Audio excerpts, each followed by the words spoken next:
독해의 기술 9번째 시간입니다. 기속용법. 지난 시간에 중요한 건 다 했다 그랬죠? 네. 자, 그래서 종류와 격을 보면 일단 that은 사용하지 않는다.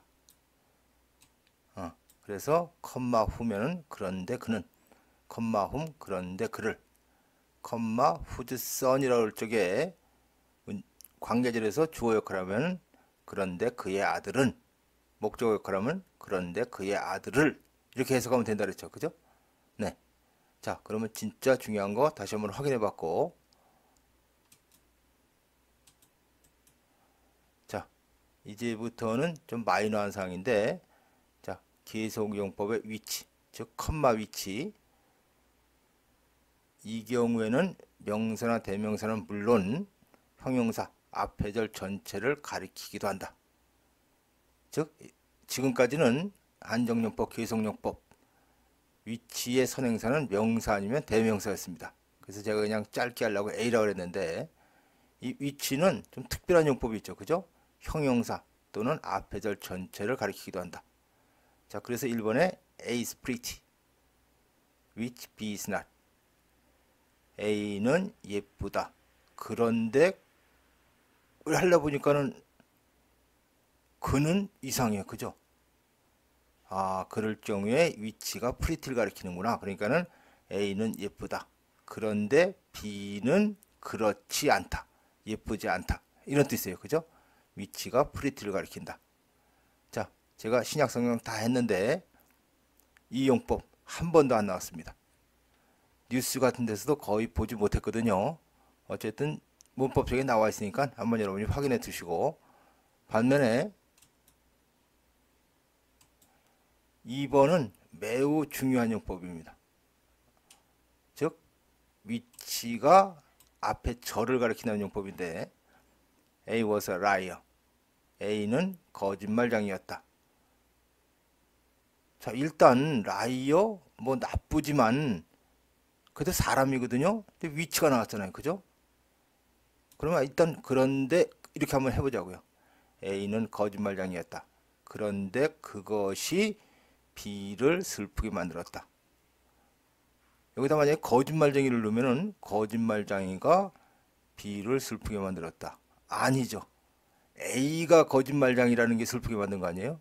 아, 그래서 이 위치가 전체 절을 받는다. 자, 이거 저 학교 다닐 적에는요, 관계대명사 하면은 100% 시험에 나오는 거예요. 이거 괄호로 비워놓고 위치밖에 들어갈 게 없죠. 그죠? 그리고 이런 패턴은요, 뉴스에도 자주 나오고 우리 성경에도 몇 번 나옵니다. 이거와 달리 2번은 상당히 중요한 용법으로 계속용법의 위치가 앞의 절 전체를 가리키기도 한다. 네.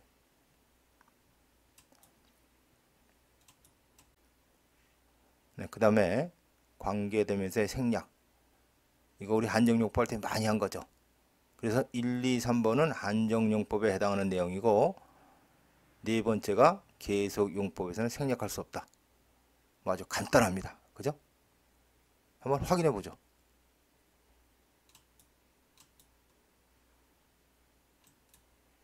자, 4번하고 6번이 계속용법이죠.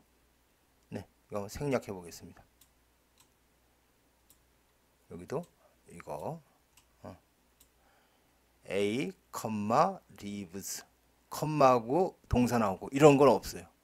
여기에 뭐 A, a teacher 이런 거는 할 수가 있어도 이런 문제 없습니다. 여기도 A는 B를 미워한다. 글쎄, 만약에 이걸 갖고 문장을 만든다면은 여기다 but 하나 집어넣으면 되겠네요. 그죠? A는 B를 미워하지만 C는 사랑한다. 그건 되는데 어쨌든 이런 문장 없습니다. 자,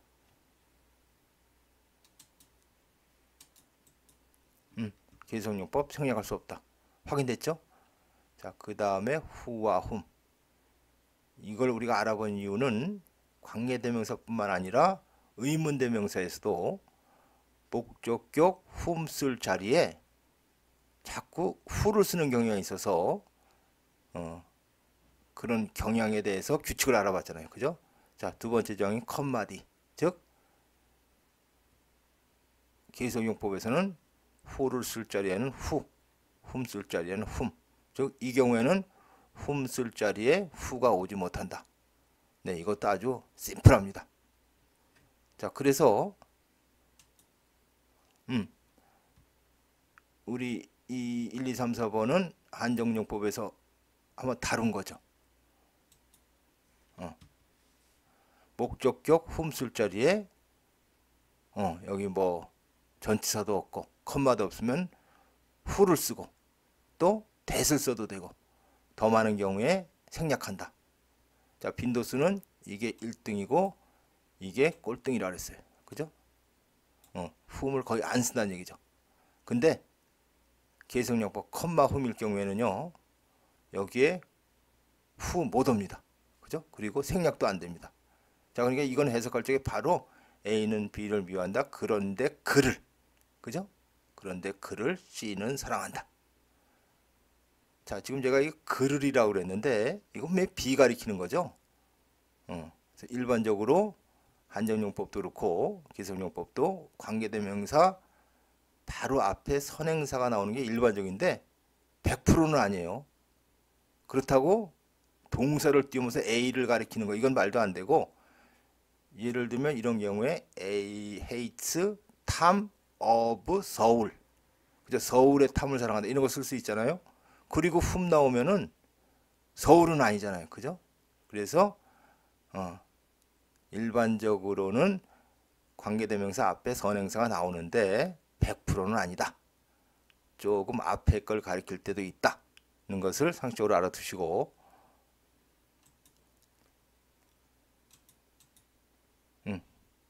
자, 한정용법은 수식하는 거다.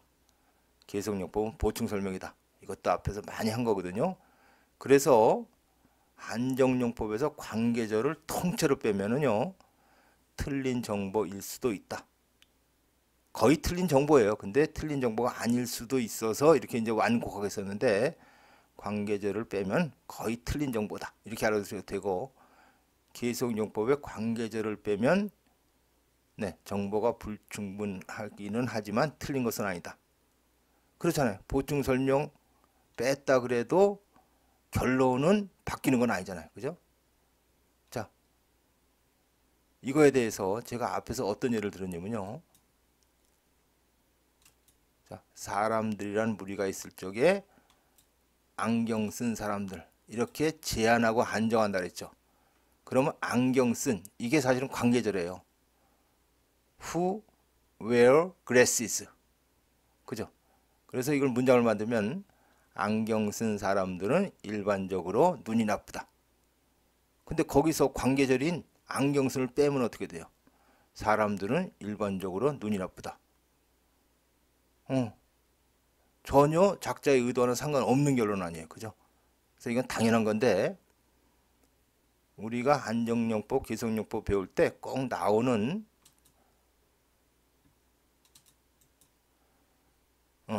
두 가지 문장이 있습니다. 여기는 관계절 어디까지죠? 여기까지죠. 그죠? 여기는 자, 기성용법은 관계절 그냥 보이는 거 아니에요. 그죠? 이거는 기성용법이다. 자, 이 문장을 두 문장을 여러분이 자세히 해석을 한 후에 이걸 빼보고 여기서도 이걸 빼서 이 문장에서는 이걸 빼면은 틀린 정보다 라는 것을 여러분이 확인해 보시기 바랍니다. 그렇게 어렵지 않게 할 수 있을 것 같은데, 혹시라도 안 되시는 분은 제가 동영상 밑에 정보란에 그 이유를 다 설명을 해놨습니다. 그래서 이거는 여러분이 한번 해석을 하시고, 네, 결론을, 즉 이걸 빼면은 틀린 정보다, 이걸 빼면 정보가 불충분하긴 하지만 정보가 틀린 것은 아니다 라는 것을 확인해 보세요.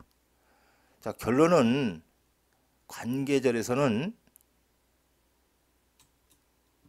컴마가 굉장히 중요한 역할을 한다는 거예요. 간혹 어떤 분들은요, 이 계속용법을요, 이거랑 똑같이 해석을 해요. 키가 큰 A의 아들들은. 그건 절대로 아닙니다. 기능이 완전히 다른 거거든요. 근데 우리말도 그렇지만 이 컴마는요, 컴마에도 어느 정도 이렇게 규정이 있는데 우리가 그 규정을 잘 모르고 잘 안 지켜요.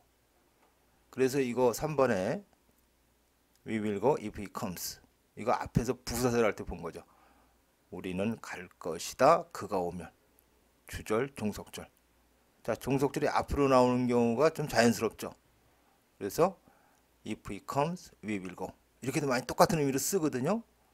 자, 보시면은 여기에 컴마가 있습니다. 그래서 주절, 종속절의 컴마 규정은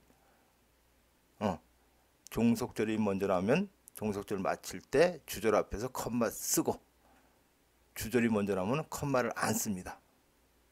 자, 그런데 여기에 컴마가 들어가도 그렇고 여기에 컴마를 빼도요, 원래 문장하고 의미가 똑같아요. 컴마가 규정대로 안 쓰였을 때도 그렇게 의미에 큰 지장을 주지는 않는데 관계절은 많이 다르다는 것을 여러분이 인식을 했으면 합니다. 네. 자, 그 다음에 제가 처음에 할 적에 계속용법은 알려진 선행사를 보충 설명한다 그랬죠. 알려진. 그래서 더가 붙는다든가 대명사라든가 사람 이름이라든가. 그런데 컴마 뒤에 관계대명사가 있는데 이렇게 앞에 어가 부정관사가 나오는 알려지지 않은 선행사가 나오는 경우도 있습니다. 그래서 쟤들 어떤 문법을 보면은 이거는 계속용법이 아니고 연결용법이다, 뭐 이렇게 해가지고 좀 다르게 설명도 하는데, 제가 봤을 적에는요, 지금 우리가 그동안 하던 식으로 똑같이 해석하면은요 의미가 다르지 않습니다. 그래서 뭐 이 계속용법 앞에 기지의 선행사다, 미지의 선행사다, 이거 따지면은 골치 아파요. 그냥 우리가 배운 대로 하면 됩니다. 제가 해석해 보겠습니다. 자, 이건 가주어죠. 한 소년이 살고 있었다. 그런데 그는 누나가 있었다. 네, 정확한 해석입니다. 연결용법으로 뭐 그리고 이렇게 안 해도 그런 거 따질 필요 없이 그냥 넘어가도 됩니다. 네, 자, 계속용법 다 했는데 계속용법은 정말 쉽죠. 우리 이렇게 관계절, 관계대명사 이론을 하는 이유는 이론 끝나고 나서 실제 문장을 보면서 관계절을 보기 위한 이게 이제 기본 과정인데, 저는 이 계속용법은 다 보이잖아요, 그죠? 그래서 이 컴마가 있어서 우리가 이제 그 관계절 찾기가 좀 어려운 한정용법하고 컴마 한두 개 때문에 문장의 의미가 달라진다. 이 정도만 여러분이 인식을 하시면 됩니다. 네, 계속용법 마치겠습니다.